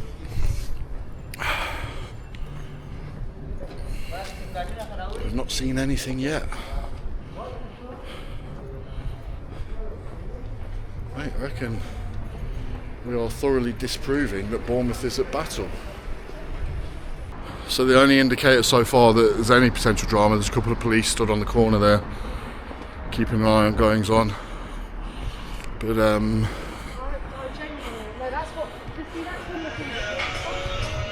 nothing beyond that. Yeah, that doesn't open till 10:30. I'm not going to repeat myself, but I walked down here earlier. Oh, mate, all of those shops are closed on that side of the road. Every single one. It's a bit of a random place for a shop, though, isn't it? I don't think they get much footfall. Oh, you think they'd attempt to reduce the business rates though, and get someone in. You know, someone who maybe wants to start a business but doesn't have the money to sign a long lease or something like that. Right, we're just going to walk past the Mary Shelley, so there's probably going to be a bit of action there. A few people street drinking, but nothing really.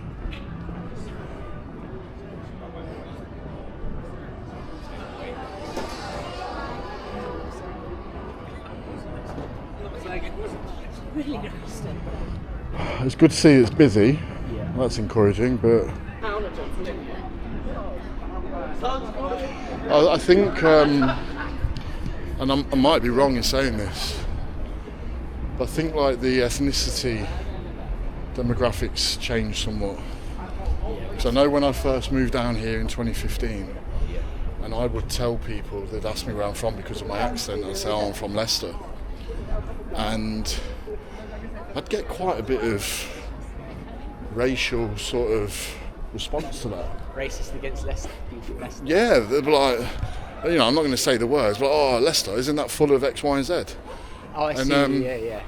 I thought you meant they were at you. No, not at me.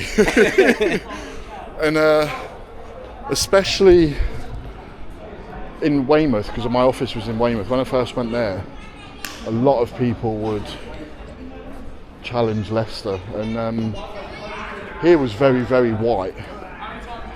Bournemouth, Weymouth, most of Dorset, to be honest. But yeah, it's definitely changed somewhat.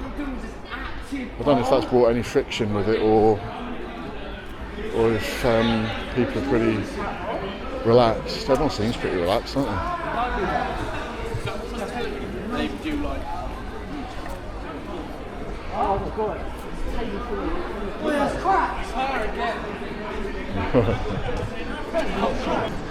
Some rowdy use, Mariah Carey in the background, so I'm going to have to stop recording as we go through here. Shall we go up to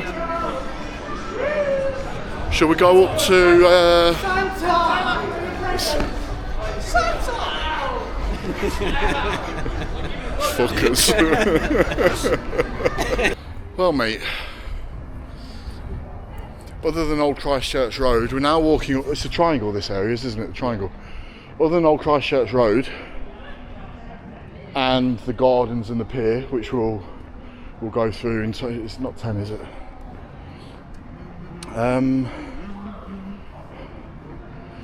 It's been pretty non-eventful.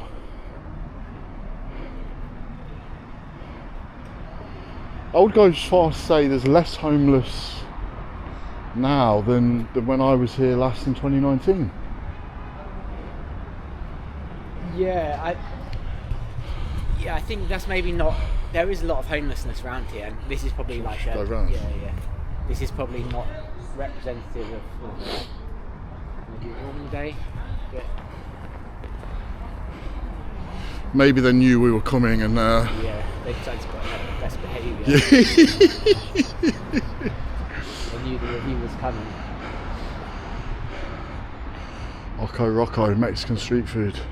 Have you eaten in there? No, it looks nice. I've eaten in there a few times, and I'll be honest, average. Despite my personal views, it is extremely popular, and it's quite difficult to get booked in at. So the triangle area of Bournemouth, yeah, you can see there's a Pride bar. This is, I don't want to call it the gay hotspot of Bournemouth, but it pretty much is, isn't it? There's a few gay bars here, and we're going to go that way. Yeah, there's a few gay bars and a few nice places to eat actually. It's 12 still here. That place there, 12. I wonder if it's, I mean the sign's lit up, but the lights are off. Maybe it's closed down. It was a vegan restaurant. It looks like it's closed. We've gone to the library. The library. It's quite a good library. Here? Yeah, that's the library. Yeah, the actual library. Yeah. Yeah, I've been there. It's really nice inside, actually, isn't it? It's really warm as well. Not that Hear that if you're homeless watching this? Well, the library's the place to be. Well, they're already one step ahead because there is a lot of homeless people hanging out in the library as well, which kind of. Oh, in the daytime. Yeah, because I used to go there to somewhere to do my work, but it's too distracting because it's pretty chaotic actually. Yeah.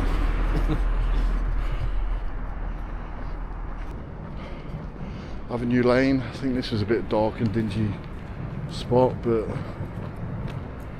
no crime. Joe Fish, what are you playing at, mate? So we found a bit of life. There's groups there. Back at the cenotaph, we're going to walk following this part of the gardens through, and there's groups over here, so we're going to walk past, see if they're up to no good, see if we can inspire them to be up to no good. They'll just look like average teenagers drinking. That's disappointing. Oh no, I thought there was, mate, they're all just little kids. I don't anticipate anything but the slight smell of weed coming from down here. You can see there's a group of people at the far end debating whether they should walk down this way or not.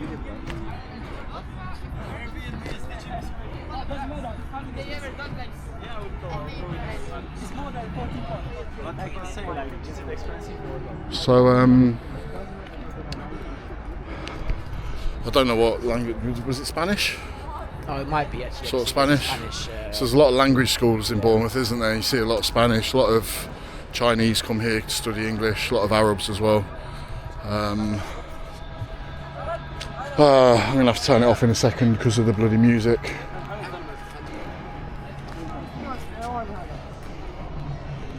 These guys look up to no good. These are up to no good. No, it just looks like it's falling asleep.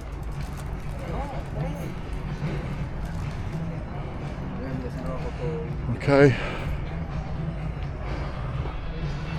Nothing so far. So we're now walking through Central Gardens. All the light displays will be active, so whilst we may not find any battles, we will find something.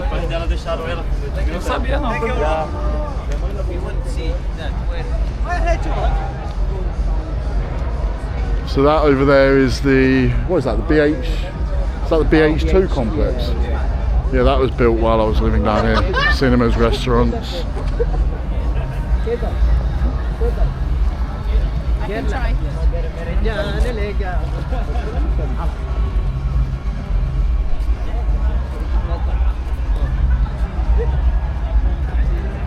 Hey, how's he sat like that, look, to your left? That is hardcore squat, that is. We were just saying how they put a lot of stuff on in Bournemouth. This is a good example of it, like the ice skating. And this has got bigger and bigger every year. Yeah.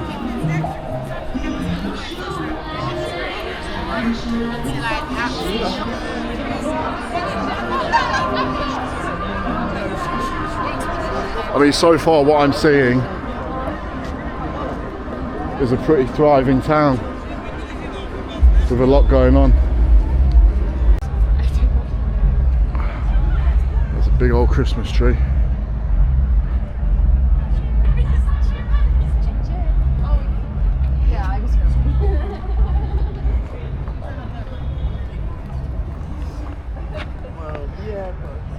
Was one Christmas tree not enough for Bournemouth?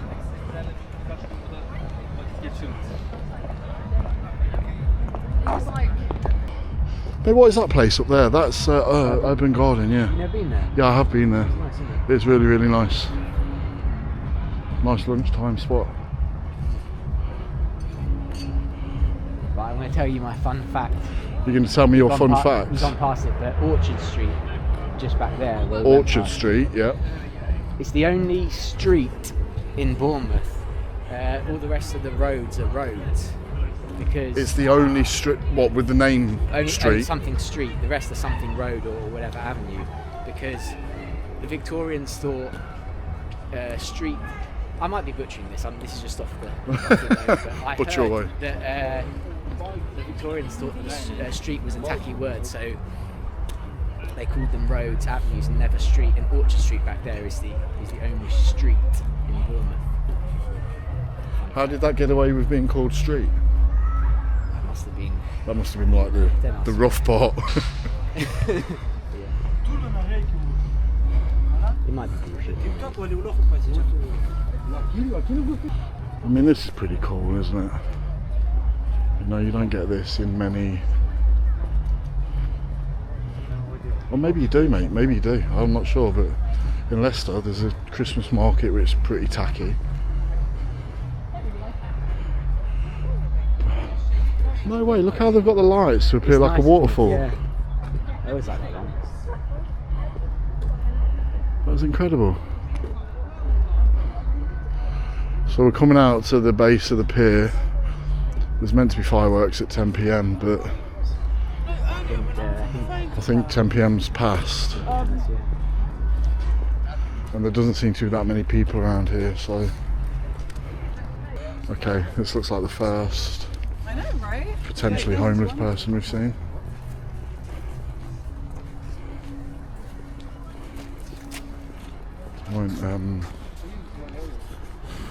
Won't capture him, just out of respect. Right guys, I reckon we're pretty much going to wrap it up. We've walked all the way through the town centre. We've arrived at the base of Bournemouth Pier. And we've seen next to nothing. We've seen a lot of people enjoying the festivities. Oh, hang on. Chris! So, just out of interest, the Christmas trail goes along the pier. So, what we'll do, we'll have a look at that, we'll wrap the video up. Certainly not a battleground at all. Just above here is Aruba with the outside seating area. You'll see it in the background as I walk along. Normally one of the busier bars, isn't it? But then in winter it sort of dies to death because it's so isolated from the rest of the town centre. Okay.